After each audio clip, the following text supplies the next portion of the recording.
नमस्कार, मेरा नाम पिंटू सिंह यादव है और आप देखना शुरू कर चुके हैं भोजपुरी रिमझिम। दोस्तों, भोजपुरी इंडस्ट्री में जिस तरीके से दो लोगों को लेकर लगातार चर्चाएं हो रही है, विवाद हो रहा है, तो तमाम लोग अपने अपने पक्ष को प्रमुखता के साथ दिखा रहे हैं। जिसमें कि एक साइड पवन सिंह के साथ रहने वाला विशाल सिंह है, तो दूसरे साइड खेसारी यादव के साथ रहने वाले विवेक सिंह, जो कि उनके मैनेजर भी हैं।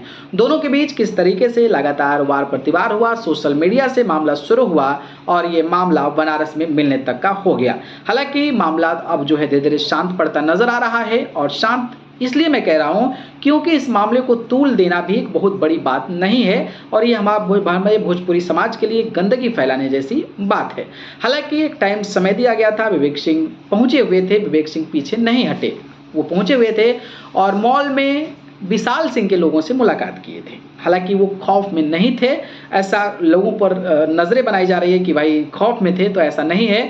और कोई व्यक्ति खौफ में रहता तो सिंपल बात है कि वो अकेले किसी के साथ मिलने मॉल में नहीं जाता। तो विवेक सिंह ने वो अपना दबदबा दिखाया है कि वो अकेले इतनी औकात रखते हैं कि वो मिलने वहां पर कम से कम तो गए, लेकिन सामने वाला बंदा तो वहां से गायब ही था और अपने वो आदमी को भेज दिया। ऐसे लग रहा है कि बड़का प्रधानमंत्री है कि उसके आदमी इतना घूम रहे हैं, तो वो वहां पर भेज दिया। ठीक है, तो पहली गलती तो इसकी है, टाइम से नहीं पहुंचा और इसका सफाया दे रहा है, तो सफाई देने का कोई औचित्य मुझे नहीं लगता है कि है।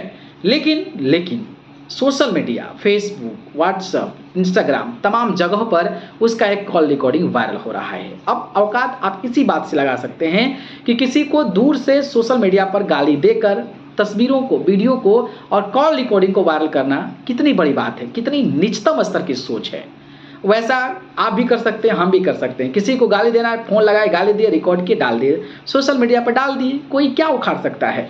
तो ये मुझे लगता है कि एक नीच मानसिकता है। सामना करना ही था तो आप लोग फेस टू फेस जो टाइम दिया गया था, उस टाइम में आप लोग इंटरेक्शन करते, आप लोग बात करते, तो थोड़ा समझ में भी आता कि चलो भाई दोनों आमने सामने हुए हैं और दोनों का औकात क्या है ये भी लोगों को पता चल जाता। लेकिन ऐसा कुछ भी नहीं हुआ।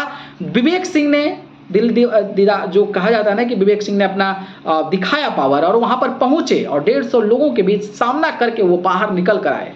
लेकिन ये बंदा जो है वो फोन पर तमाम गलत शब्दों का उपयोग कर रहा है।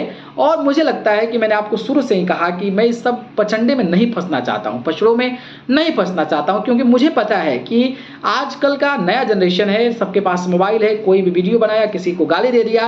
अब आप मुझे कोई गाली दे देंगे तो हम क्या कर पाएंगे? यहाँ बैठे हुए हम क्या करें? हम गाली देंगे, फिर आमना सामना होगा, फिर हमारा कोई स्टेटस नहीं रह जाएगा कि हम आपको गाली दें, आप हमें गाली दें।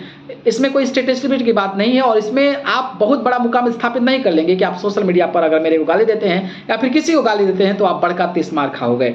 अगर कोई बात है तो सामने सामने फरियाना चाहिए था, लेकिन ऐसा नहीं हो पाया और सोशल मीडिया की चीजें वायरल की जा रही है और कहा जा रहा है कि सॉरी बोला जा रहा है। खैर, मुझे लगता है कि इस तरीके की चीजों को बंद कर देना चाहिए और अपने अपने काम पर फोकस कर देना चाहिए। जो लोग काम में तत्परता दिखाते हैं, काम में सक्रिय रहते हैं, अपने आप को एक बड़े लेवल पर ले जाना चाहते हैं, वो इस तरीके की छोटी छोटी विकृत मानसिकताओं में नहीं पड़ना चाहिए और उनको अपने काम पर फोकस करना चाहिए और काम से लोगों को दिखाना चाहिए कि असली पावर किस में है। सामने वाला बंदा जो है वो अपने पावर स्टार का पता नहीं क्या क्या कहता है और खुद का औकात क्या है ये भी अपने आप को समझ में नहीं आता है। तो अब लोगों को क्या कहा जाए? तो भाई अपना एक ऐसा स्टेटस बनाओ, एक ऐसा स्टेबिलिटी बनाओ, एक ऐसा औकात बनाओ कि आप अपने बारे में चर्चा कर सको, ना कि किसी और के बारे में और किसी और के दम पर कूदो। खैर, जो भी है ये दोनों के लिए था बात। बाकी आपको इस पर आपकी राय कमेंट बॉक्स में चाहिए। ठीक है, धन्यवाद।